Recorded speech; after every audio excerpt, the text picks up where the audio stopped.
Hey, welcome back. How are you guys doing? How was this morning? Work for you? Yeah? Well, we've got a great speaker coming up, but a couple of quick announcements. So, announcement number one, we want to give back a lot, as much as we can to the community. And so I want to remind you that we're having this reception tonight at 5:15, and it is sponsored by Atlassian, and we want to make sure that you guys can come. We're going to have some cocktails and some food, so you're welcome to stick around for that. You don't want to go out into that mess of traffic at 5 o'clock. Trust me, I've done it. You want to stick around, kind of ease up, and network. So with that, networking, let me ask you, who's using LinkedIn to network? A lot of you? LinkedIn. There you go. Yeah, that came from Dennis, and Dennis is one of our heads of the Silicon Valley Agile Leadership Network. And why don't you stand up, Dennis? So thank you for being here.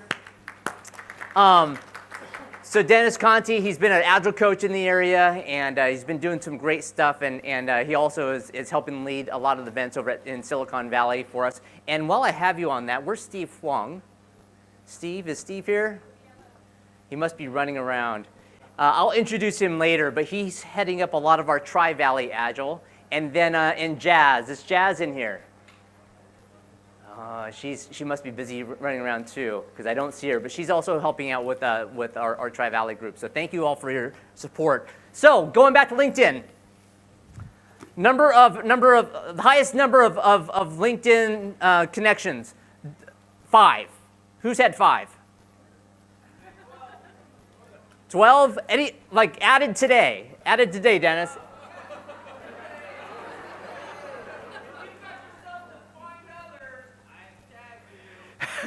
So, anybody over 12?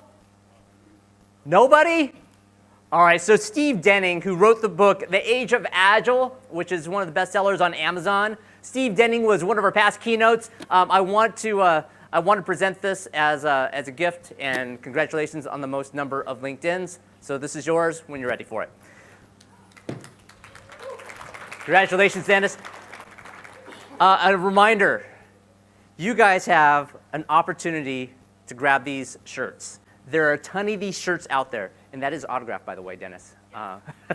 There's a ton. Please collect your shirts when you can. These are super soft, super comfortable, and nice to wear around all the time. And it's great because it's got AgileCamp, the new logo, and then all these great sponsors. so you want to do that. And Mary, it sounds like you've got a. I don't have a microphone. Okay, you have to get really close. You guys can hear me, but we have somebody who lost a black Kate Spade purse. So if you come across that, would you see us at the registration table and bring it? Is it very small? Yes. I saw it in Robertson 3? Okay. Yes. Okay. Thank you, guys. Sorry. Thank you, Mary. All right. And with that, I do want to pass the mic over to Tom with Atlassian. So welcome, Tom. Thank you. Hey, I've got the privilege of introducing Ahmed. He's Chief of Staff and Head of Business Agility at Riot Games. Let's give him a warm welcome. Come on board.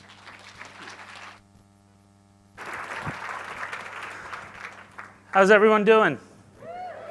Awesome. It's the easiest slot right after lunch. That's usually the easiest slot to give a talk at. So if the food kicks in, you need to rest, just put your head down. It's biology. It's okay. So let's start with this question here. Let's see how awake you are. If you think that the Earth revolves around the sun, go ahead and stand up.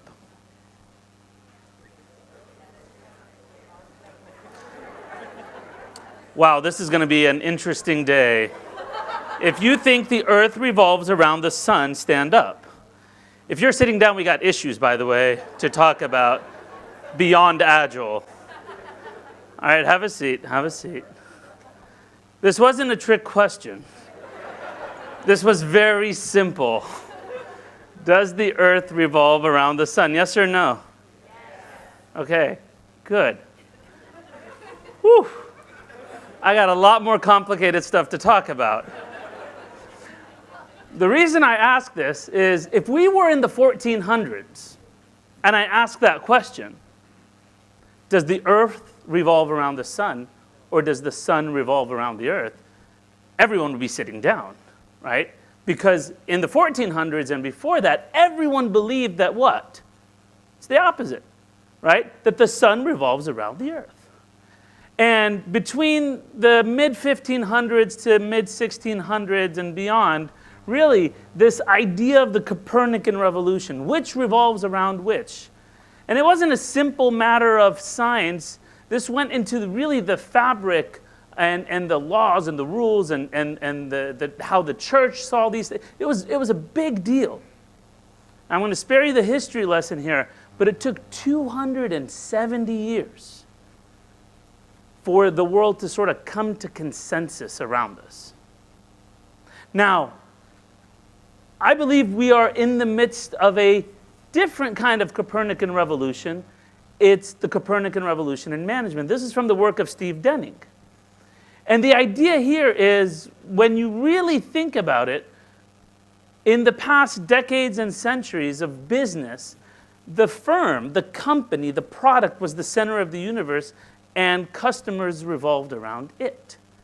And we are today in the midst of a transition where actually the center of the universe is the customer, and companies revolve around it. Now, I have never talked to a company and they said, you know what, we don't care about customer satisfaction, right? Or the customer's not our top priority. Everyone says that, but it's much harder to do. And one of the reasons why this revolution is happening, and I really hope it doesn't take us 270 years to realize this one, right? But if you look at what's happening with the internet and globalization, today, us as customers, we have access to data we've never had before. We have reliable data on products and companies and services and reviews. We've never had that. We have a voice today that we didn't have before. We have power.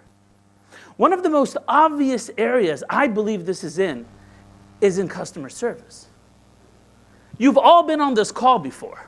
I know it, right? Where you feel like, I want to kill the person on the other line. You feel hostage, right? To process, and you know they're reading from a script. And you like, come on, we're 2018 here, right? Let me tell you a quick story. People laugh as soon as I put the logo. I don't know why. Like United Airlines. Yeah. So I fly United all the time. I'm a 1K, blah, blah, blah, and I hate them, right? And here's why. I believe they don't care. Let me tell you a quick story. In 2009, a musician was boarding United Airlines, and he had his guitar with him. He tried to take the guitar on board. They said, no, you got to check it in. Reluctantly, he checked it in, sitting at the window seat, looking outside. The baggage handlers are throwing and playing with the guitar. Gets up, walks to the stewardess. Please help me. They're smashing my guitar. Sir, please sit down, right? And if you have an issue, talk to customer service when you get to your destination. Well, he had an issue. He talked to customer service when he got to the destination because the guitar was broken. He went into a year-long battle with customer service. And here's what he wanted: $450 and an apology. They said no. So as a musician, he wrote a song. You broke it, you should fix it. You're liable, just admit it. I should have flown with someone else or gone by car. 'Cause United breaks guitars. United Breaks Guitars went to #1 on iTunes. And it cost United $200 million in market cap. Last year, we all saw United lose over $1 billion when they dragged someone off the plane. This is unheard of, the power customers have today, right? When you think about it. Like 100 years ago, you were screwed. They broke your guitar, they said, no, tough luck, get a life. But today, you can go online, you can write reviews, you actually have a voice. There is power with the customer. That's one dimension of this Copernican revolution. The other dimension I want to talk about is this notion of barriers to entry. So today, if you're not focused on the customer, and you are focused on yourself, you're focused on your product, your shareholders, your org, I want to guarantee you that someone else out there is thinking about that customer and willing to fight on their behalf. And it's not just one company. There's many companies out there in garages in different parts around the world that are fighting for that customer. And today, with the speed of innovation and where tech is, anyone can start a company, build a product, and ship it. That's not the competitive advantage anymore. The competitive advantage is where your focus is. And I want to share with you a quick story about Riot Games. Because Riot Games was one of these companies. Riot Games was founded by two gamers. And they hated how gaming companies treated them. Gaming companies just were focused on what? Shipping every season, the next title, right? FIFA 96, 97, 98, right? No caring about the customer experience. And it was just like, we know you'll play it, here it is, play. And they said, screw that, we're going to start something different. We are going to fight on behalf of gamers. We're going to be insurgents. And so what they did is they started Riot Games. And from day one, Riot Games was defined by an audience. And though that audience was core gamers. Who's heard of Riot Games in the room here? More people? Great, excellent. For the rest of you, you're not our core audience, so don't worry about it. Totally okay. Maybe your kids are, who knows, all right? But the audience are core gamers. These are people that gaming for them is a life pursuit. They dedicate time to gaming. And from day one, this was the mission. We aspire to be the most player-focused game company in the world, right? So the idea wasn't we want to build the best game. The idea wasn't want to build the most games. We just want to be player-focused. We want to delight core gamers. We want to fight on their behalf. And so they built League of Legends. League of Legends is one of the biggest games in the world. 100 million active monthly players, right? All around the world. And the idea here is, obviously, Riot Games builds games. That's sort of a given. But because we were listening to our customer, because we wanted to create something new for core gamers, we didn't stop there. Even though at its heart, it's a gaming company, what we found listening and trying to delight customers is they were asking for more. What were they asking for? We have these champions, right, in the game. They wanted to learn more about them. So we actually got into cinematics. Let me show you.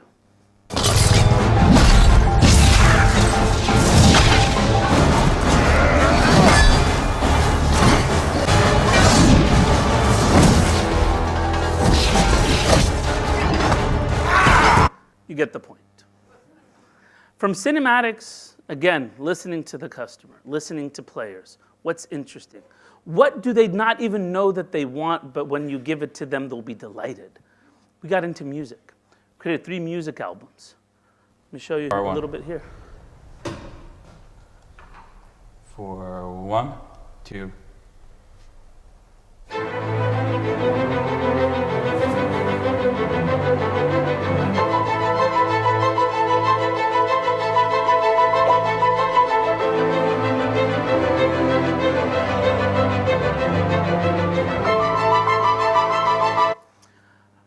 From music, we went into infrastructure. The only game company that actually has its own network so that we can reduce ping for players. And from infrastructure, we got into esports. What we found was players wanted to see the highest level of competitive play become a sport like any other sport. The clip I'm going to show you is from the 2014 World Finals. You're asking yourself, what the heck are the World Finals? That they have there. The first Nexus, is going to fall. Only Lulu really there to stop them. The second Nexus, fall. They're going to focus in on the Nexus itself. And Samsung White are the 2014 World Champions. What a sight.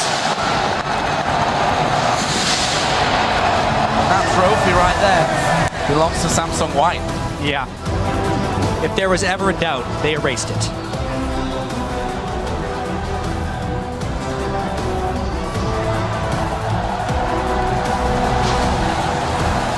I know what you're thinking. What the hell is this? Esports. It's real. It's happening. This is the World Stadium. This is the same stadium that they had the FIFA World Cup finals in. 65,000 people sold out in 3 minutes. All right? So the point is, I'm not here to promote esports. The point is, right, you're focused on a customer. And when you're focused on a customer, you go out. It's not about the product anymore. It's not what you're building.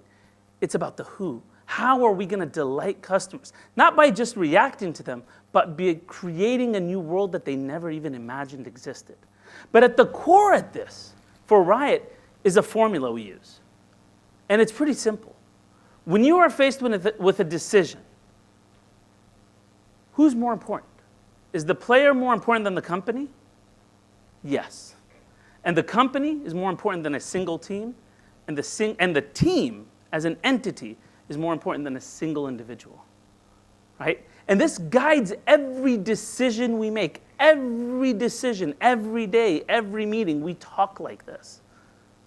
It's in the DNA. It's a behavior within the organization. And I want to tell you the story of how I joined Riot Games. Are you guys open to a story? This is a great bedtime story, so get ready. So, what was it? Around, 4 or 5 years ago, I had my own consulting company out on the East Coast. I was helping large enterprises become agile, the whole enchilada. And one day, someone attended from Riot Games, one of my classes, and the first thing they said is, "We want to hire you." I'm like, "Who the hell are you?" I've never heard of Riot Games, never heard of anything that they did. And they're like, "We're hiring good people. Would you come join us?" I'm like, "No." And they said, "Would you come consult for us?" I'm like, "Sure. What is this thing, and what are you guys doing, and all that kind of stuff?" So I went there. I visited them. Mind blown, similar to many of you right now. I was like, "This thing is real?" And I worked with the two co-founders, Mark and Brandon, co-CEOs. And what they wanted is help us. We have misaligned leadership, and we're growing at an unprecedented rate. They were adding 40 people every 2 weeks, right? Growth was unbelievable. And they're like, "Help us, because we're growing very fast, and our leadership isn't aligned across the board." I was like, "Okay, let me try that out." Came up with this crazy idea. We're going to do an offsite for 200 of Riot's leaders. Bring them together and have them debate some of the core principles and values and issues that they're actually struggling with. Great. This is how it looks. This was the morning of day one. By lunchtime of day one, everything that could go wrong went wrong. It was a disaster. And when I say disaster, I mean the worst point of my professional career. I had people on my team crying. I had people at Riot standing up, shouting in the middle of the room, storming out. And I had a camera crew right at my face, right, taking, they wanted to actually record the whole thing. And I'm sweating and panicking, and I'm like, "Stop rolling." And he's like, "Keep rolling, keep rolling." Anyway, horrible. We sort of gathered ourselves. Day two is a bit better. That was a Thursday, Friday. Monday morning, I get an email from the CEO, "Let's have lunch." What does that mean to any one of you? What does it mean? You're fired. Bye. Like, it's simple, pretty simple. So we're out there, we're having lunch. I remember it. We were having sushi, and he's doing all the pleasantries. I'm like, "Mark, give it to me. I can take it." He's like, "Okay, we want to hire you." And I'm not kidding you. I'm not exaggerating. I look around for cameras. I'm like, is this a moment here? Do I need to smile on a camera?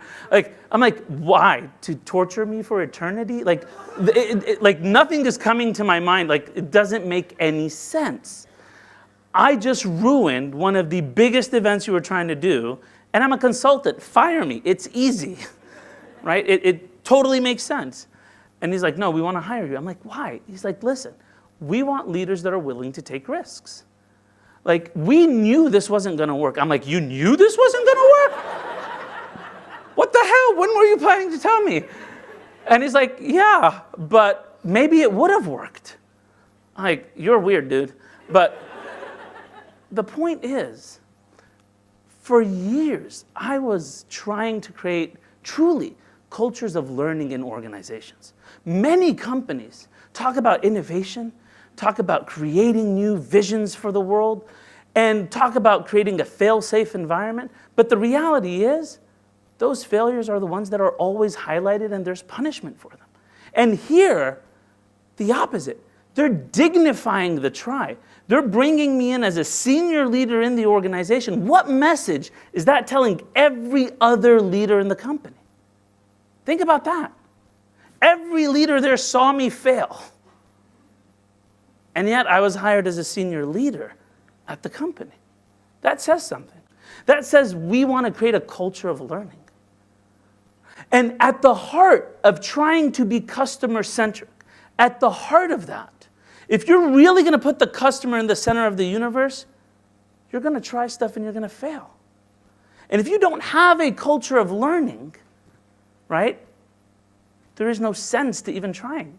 Because at the heart of it is this, I don't know what you want, let's try it out.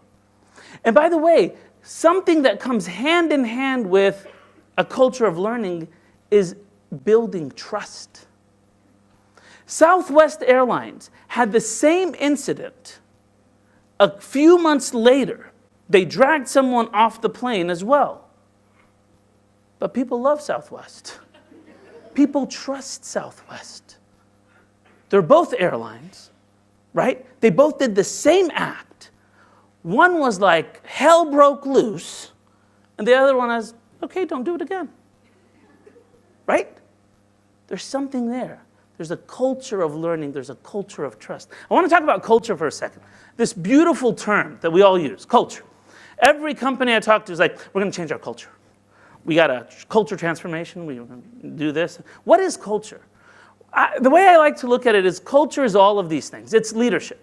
The styles, habits, values of leaders, right? Strategy, how you set goals, how you reward people, what are measures of success. It's your structure. How are you structured? Cultural silos, structural silos, right? Roles and responsibilities. It's all of your processes and work systems, and it's people. Their values, their habits, their beliefs. And all of those things together, I like to look at culture as this rubber band. It takes the shape of these elements inside of it. But it also holds these elements in place when you have a strong culture. Now, with this whole Agile stuff, right? We want to be Agile. I don't know why, but let's talk about that in a few minutes, all right? But if you're trying to create this culture of learning, one of the easiest things that you can change is what? What do you guys think here? When change happens, what do they usually change first? Yes, let's change process. So you have this force of change, some sponsor, right, that is going to say, we're going to change our process. I sponsor you to change your process. I sponsor you to change your process. Okay? And the hope is that that will change the culture. Does that change the culture? It strains the culture. Now you suddenly have a process that is talking about collaboration, but you have people that still believe in competition. You have reward systems that actually reward people if they beat the other, silo or org or whatever. You have a misaligned culture. That's what we really have. And when we look at this culture triangle, I see two main sort of groups here. Human elements and non-human elements. Strategy, structure, and process are non-human elements. And that's where most transformation focuses on. I believe that if we focus on the human elements, we'll get a better yield. Now, don't get me wrong. You actually have to change the whole enchilada, right? The whole triangle has to change. But where do you start? What do you focus on? Who drives what? Does process drive people, or do people drive process? And at the core of the human element shift, I believe, is this notion of a growth mindset. Who's heard of growth mindset before? Excellent. Not all of you, so I won't skip it. But I'll go a little faster through it. First of all, read the book by Carol Dweck. And Allison talked about some of this earlier today in the earlier keynote. By the way, that was a great keynote. After that keynote, I'm like, I barely can climb out of the bed. I don't know I really don't know how I can follow that keynote. But anyway, we're trying here. I put a triangle in. It's like, it feels like a mountain, right? Anyway, so fixed mindset, growth mindset. Here's the summary. People have one of these two mindsets about different things, right? So if you ask me, Ahmed, can you sing? And if my response is, no, I have a horrible voice, I have just exhibited a fixed mindset towards my ability to sing. I believe that my ability to sing is static, is fixed. You know what? I have a horrible voice. I can't do anything about it. That was determined at birth. It's done, right? If you ask me, Ahmed, can you sing? And I say, you know what? I've never tried. Will you teach me, right? That means I have a growth mindset about my ability to sing. That means I believe inside of me that I actually can develop that, right? Maybe I've never invested time to do that, but I believe I can. That's growth and fixed. And you can have a growth mindset about stuff, a fixed mindset about stuff, whatever it is. It gets interesting when you ask me, Ahmed, can you sing? And I say, yes, I have a beautiful voice, right? That's still fixed mindset. I believe I have a beautiful voice. So I have this desire, this competency that I believe I have. I have it, but I can't grow it further. All right? And so it leads me to demonstrate it, to show it off, right? And so I actually try to avoid any form of failure. I stick to what I know. I avoid new challenges. And when you come to me with feedback, I'm like, no feedback, right? Because you're personally attacking me. I don't believe I can change this thing, right? And so we want people that have high, capabilities, but also a growth mindset about it. Because our challenges, if we're trying to build a culture of learning, our challenges will constantly change. Now, let's forget singing and dancing for a second. Let's talk about work, because this is where it gets really interesting. How does the mindset apply at work? And when we talk about the growth mindset at work, that's like what I like to call the Agile mindset. And so the fixed mindset does this. When faced with uncertainty and ambiguity, so I'm in this culture of learning, I'm learning new stuff, I don't know what the customer wants. What am I going to do? There's ambiguity, there's volatility, there's uncertainty, there's all the stuff that brings fear to our hearts, right? What am I going to do?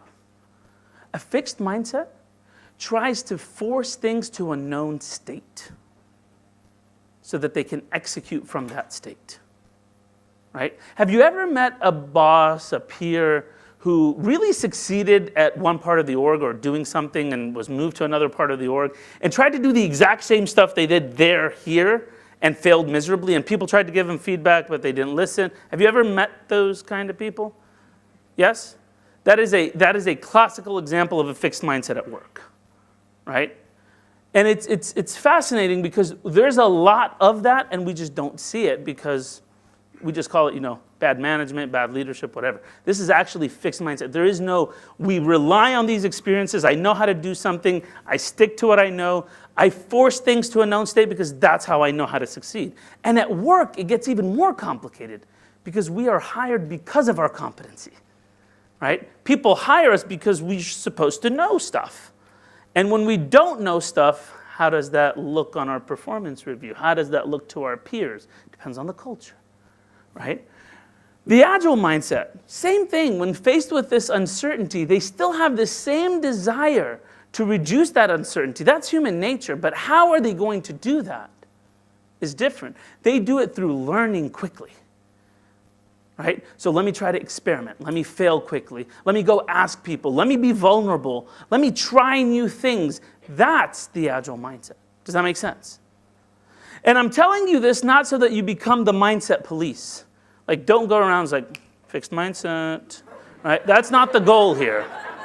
That's not the goal at all. It's for you to actually introspect, because I guarantee you, you have a fixed mindset about something.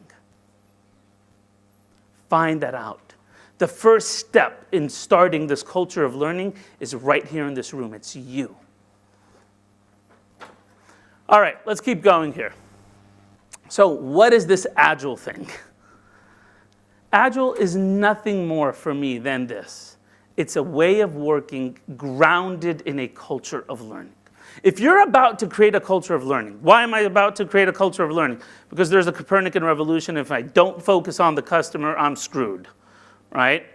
So, okay, so you're going to learn. And again, tons of examples. Blockbuster, like tons of examples. People that focused on the product and the org, didn't listen to the customer, out, dead. So, okay, so I need to do that. How am I going to do that? Create the culture of learning. Okay, but with this culture of learning, there needs to be a way of working where I can incorporate the learning. I mean, think about this. I've seen this many times, right? You start to build this culture of learning. You want to go out, find out what the customer wants. You come up with these new insights. You go back. The budget's fixed this year. We really can't change anything. Yeah, we've already committed to our projects for this year. Oh, you want to change that? That's 17 change requests, so we got to, go through that process. So wow, I'm learning, but I can't incorporate this learning into the way I work. So what happens over time is I devalue the learning, and I go back to my old habits. Why invest in learning if I can't do anything with what I learn? So the whole point of agility, flexibility, is when I learn new stuff, I can incorporate it. That's the whole gist of this thing, from my point of view. So the way I look at Agile is a mindset. It's this mindset we've been talking about.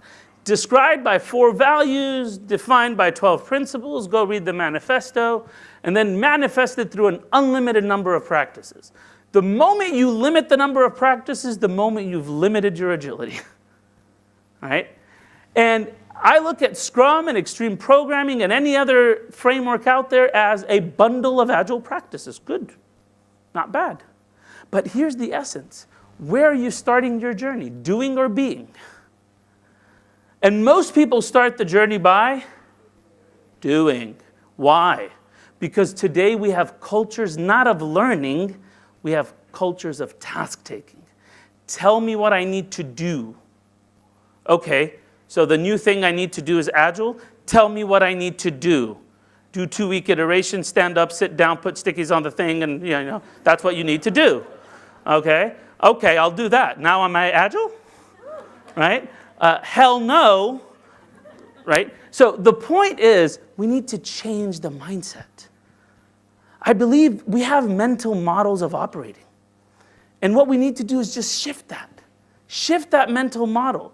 From operating in a tell me what I need to do, task work, industrial age-like environment to a knowledge age. Now, I want to tell you a little bit about the journey to get there. Shuhari. I'm going to go through this quickly. I can talk about this for hours. But the idea here is this, right? We got to learn. Learning is a journey. And let's say I've never cooked lasagna before. Actually, that's true. I've never cooked lasagna before, right? I am not going to just open the pantry and the fridge and I feel inspired. I think I know how to do this. Hell no. What am I going to do? I'm going to go online, get one of those recipes with videos, right? And I'm going to find the ingredient list. I'm going to go to Ralph's or whatever, buy the exact ingredients, right? And follow those instructions as precisely as I can and hope that what comes out is lasagna. And if it does, I deem it successful. True? That's what we call shu. You follow the rules.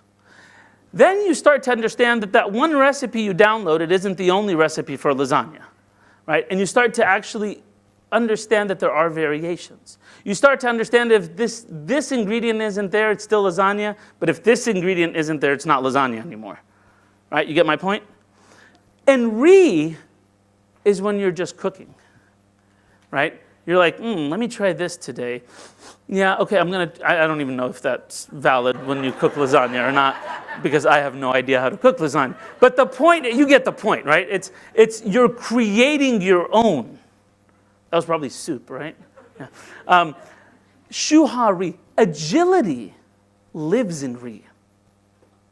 The whole point of agility is whatever comes my way, I can navigate.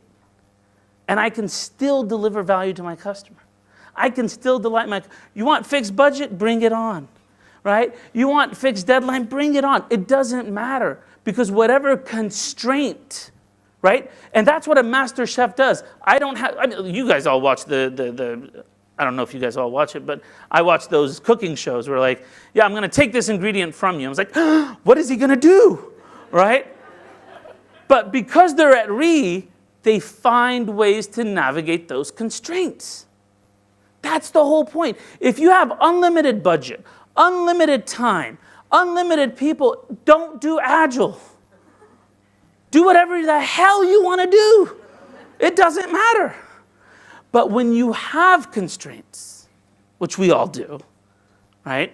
And part of that is, how am I going to delight the customer before someone else does? Then you gotta be agile, because I gotta navigate these constraints. I can't follow a recipe, right, to delight the customer. All right. So a lot of people ask, how do I start? How do I get there? I'm gonna take a quick visit to product management just for a few minutes, and then I'm gonna come back to transformation. You guys with me on this?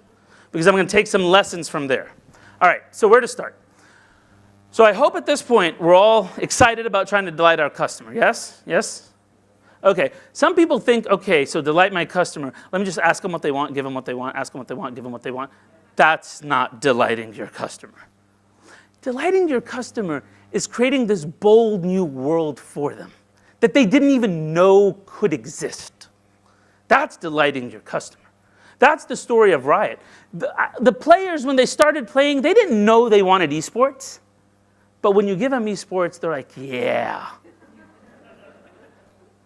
I don't know if they actually do that, but yeah. Anyway.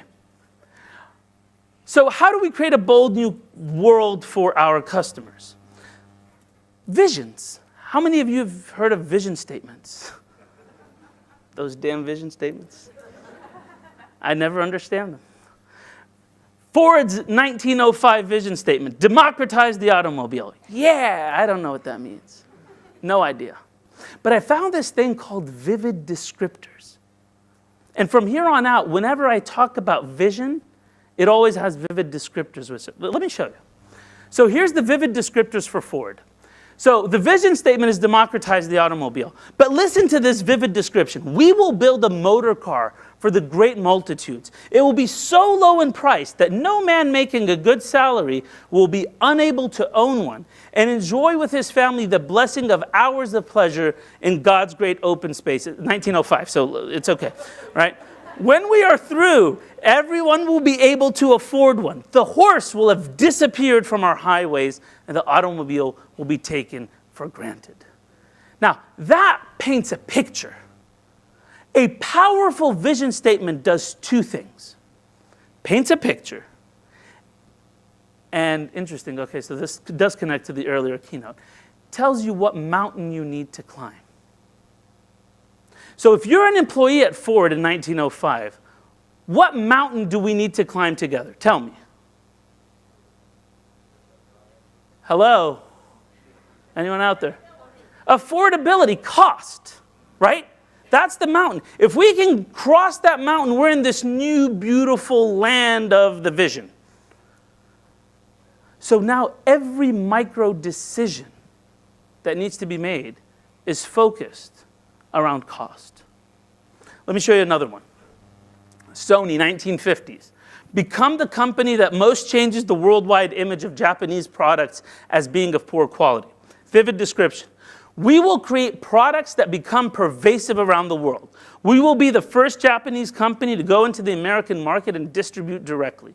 We will succeed with innovations like the transistor radio that American companies have failed at. 50 years from now, our brand name will be as well known as any on earth, and we will signify innovation and quality that rivals the most innovative companies anywhere. Made in Japan will mean something fine, not shoddy. What mountains are we climbing? Quality. You see, look how many people in the room. We know the mountain. It's clear. That's a powerful vision. You tell me where I'm going and what mountain I need to climb. Cool? All right. Let me give you a couple more definitions here. Output and outcome. Output, pretty simple. Stuff that we deliver, right? Features, software, whatever it is, that's output. Outcomes are behavioral changes that happen in an audience based on you delivering something. Yeah? Right? So happy and sad is not an outcome. Buy, right? Review, tell people, those are behavioral changes. You guys with me? Lunch kicking in? All right, it's okay. It's okay. It's normal. So if I look at here, right? If I'm trying to focus on an output, like I'm going to write a book, then we're guessing what the outcome is. I don't know, really, if I write a book about an agile mindset, I'm not sure what behavioral changes will actually happen. However, flip it around, start with the outcome. And in the outcome, I want business leaders, right, who are not yet bought into Agile to do these three things, 3 behavioral changes, A, B, and C. Now, the discussion is different. What output do we build to achieve those outcomes? What changes here is this. You're anchoring. What is the anchor? Is it the output or the outcome? What is the aspiration of the team and the company? Is it behavioral changes in an audience, hence you're customer focused? Or is it output iterations and increments? You're product and company focused. See the connection?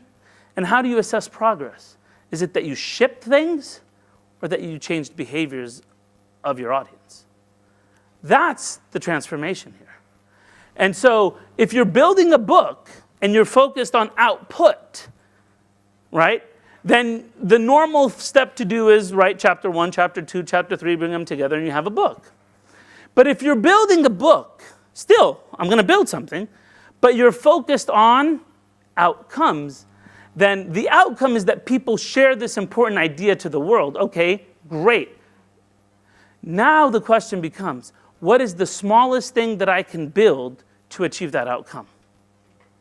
So I'm going to do a blog post. And when I do a blog post, I ship it to the world and everyone says, this sucks. Dude, this is horrible. All right? But this last paragraph, actually, there's a nugget there. So when I learn, what's my next iteration going to be about? I'm going to take that nugget and expand on it. Make sense? And so throughout the outputs, I am actually focused on the outcome. And at some point, I may actually stop after this long article because Harvard Business Review picked it up. And guess what? I've achieved my outcome. No need to continue just building things for the sake of building it. All right. So the idea is minimal output for maximum outcome. Simple? Yes? Okay, good. Last definition, impact. Remember those mountains we talked about? Yes? Those are big systemic changes that need to happen so that I can achieve my vision. Now let's put all this together. So I'm going to use Tesla as an example. Tesla's vision, paraphrased, is to accelerate the world's transition to sustainable energy. Wow, big vision. What are some of the mountains I need to climb? What are some of the impacts I have to make on the world? Here's one. The world stops relying on fossil fuels for transportation. Woo, that is a mountain. Okay, what are the behavioral changes that need to happen? One of them is, I want a new car purchaser, someone who's going to buy a new car, to buy an electric car despite the higher price tag. All right, how the hell are you going to do that? Well, I'm going to build a car that looks like this, right? And if you really think about Tesla, Tesla optimizes for desirability. Okay, the whole branding, everything around it is around desirability because you're going to pay a higher price tag. Now, there's usually not one outcome. There's many. So here's another weird outcome. But to achieve this vision, I have to get other car manufacturers to produce more electric cars. How do I do that? Yeah, open your patents up. That's minimal output, maximum outcome. All right. This is how we do it at Riot, by the way. This is how we balance stuff. We give teams what's called an outcome canvas.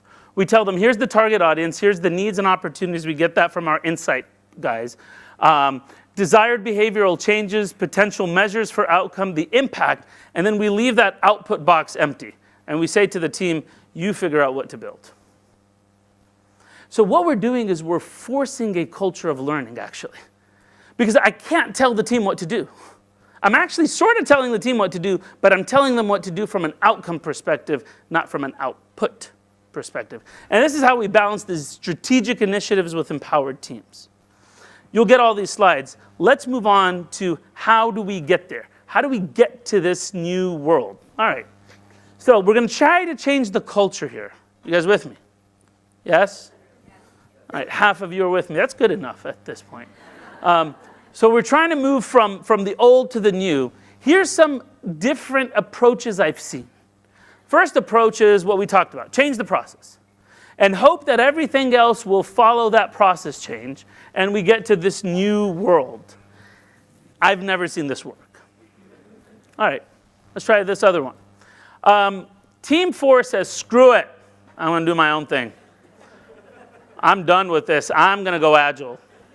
Right? So I go Agile. Yay, I'm Agile. The hope. I mean, it's a good aspiration because the hope is I'll tell others and they'll be inspired by me. Right? The problem is we get to a point of chaos in the middle where like everyone's calling themselves Agile and no one's doing anything. I don't know what everyone's doing. Right? But the aspiration is that, we get there. I've actually sometimes seen this work, but it's interesting. So forget the team level, sort of zoom out, think about an organization within an enterprise. And I've seen organizations where, that org, president or CTO or CIO says, screw it, I'm going to go Agile. It doesn't work if the org has little influence, but it does work if the org has big influence. All right? But here's the alternative that I believe in and I've seen and I've done over the years. It's what I call culture-led transformation. It's when you move the entire triangle together, right? You figure out what impact you want to have, and then what are all the different changes that you need to do in a culture, and you actually build a process, a cadence of continuous change within the organization, because this doesn't stop. All right. So what are we changing through all this? It's leadership and organizational habits. So I'm going to leave you with a shoe-level recipe. So when I give you something shoe-level, you got to promise me to only follow it once. Because some people get stuck in that shoebox, right? They learn one, good? I tried that out a couple of times on my wife. She actually told me don't do it. The shoe-level recipe here is, here's a way to start. But this is not the only way, all right? And I want to emphasize this because I believe you have to start the journey at shoe, but I actually believe that the real journey is at re. All right, but here it is. So number 1, vision. Number 2, outcomes. Number 3, culture. And I'll tie all this together. So number 1, create an inspiring vision for the transformation. How many times have I seen an agile transformation and all it is democratize the automobile, right? We're going to become agile. What the hell does that mean? What mountain are we trying to climb together? I don't know, right? There's no vivid description of what the new world of work looks like. So articulate it. And I think this is the most, do not take this as is, right? This is just a sample I've created, right? But I believe leaders that say, I sponsor Agile, I am committed to Agile. The most important thing they need to do is not pay money, but actually write a vision statement. They need to say, what should the world look like for us if we have this agility in the organization? And I believe this is one of the hardest things to be done, because I actually have to envision what the future looks like. And then I have to inspire people to get there. And I have to be clear about the mountains we need to climb together. And that is quite hard, but that I believe is essential to the first step. How do we get there? I'm going to plug some things. One, a lot of people, and this is especially for leaders, they don't know where to, tell me, what should this vision be? Go and listen to other people's stories. Come to these conferences, right? There's a conference in New York called the Business Agility Conference, and the idea is it's all story-based. 17-minute TED Talks, all stories. And the idea is we need to inspire each other. The other thing I'll plug is, and I've seen this with many executives, it works. Take them on site visits. Show them other companies. Have them talk to people from other companies. That really gets them oh, that's possible. And Lisa, say hi. She's our third keynote. She's actually helping us design an experience for executives that go on these site visits to transform themselves and actually be able to envision a change for themselves and a change for their organizations. So the next step, once you have this vision, you need to identify the impacts and outcomes. Very similar to Tesla, the example I showed you. So if this is my vision, what impact do I need to have? I need my organization to behave as one team, right? How many times do we hit the customer with all the different silos that we have in the company, right? I've seen it where the customer gets competitive bids, right, from different parts of the org because we're not behaving as one team. So if we're going to try to do that transformation, maybe that's an impact we need to have. All right, what are the behavioral changes I need to have? Okay, here's one. And here's another, and another, and another. The idea is you need to articulate what behaviors need to change for you to realize that impact. And then the output here is the triangle. And here's how we do this. You craft the roadmap, you identify your impacts, you identify the behaviors, and you start asking yourselves, all right, if I'm going to change these behaviors, what do my leaders need to do and learn differently? What mindset shifts, habits, and values need to shift for them?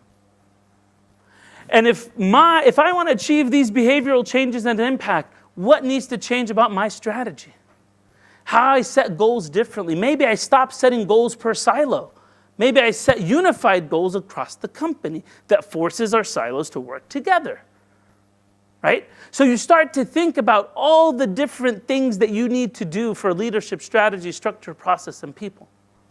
And you map those to all the different impacts you have. And I'm going to show you a picture. Intentionally, you can't see anything on it, but this is how it looks.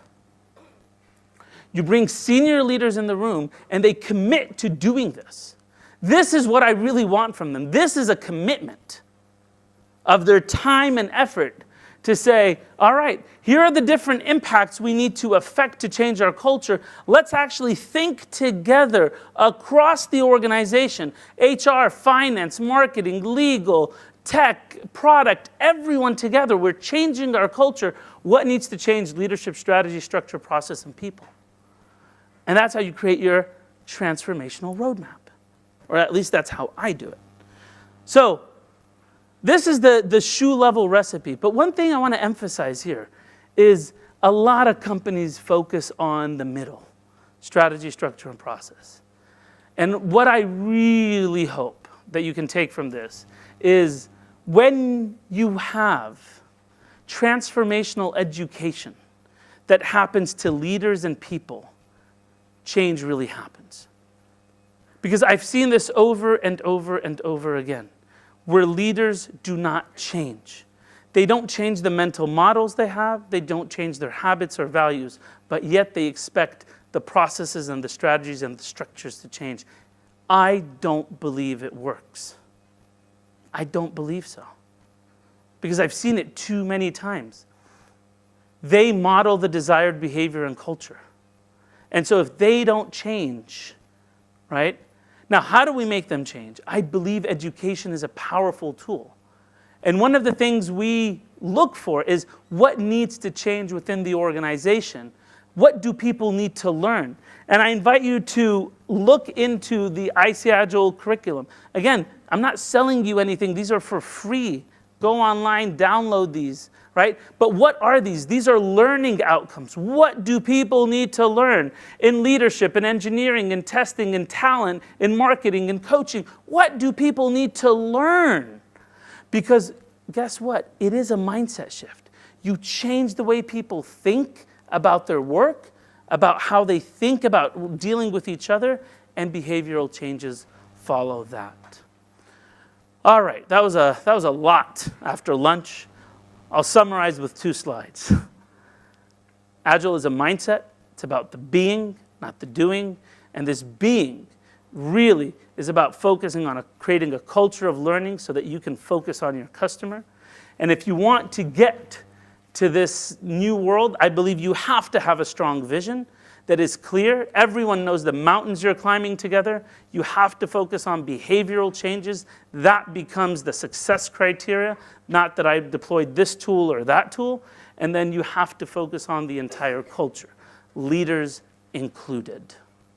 Thank you so much.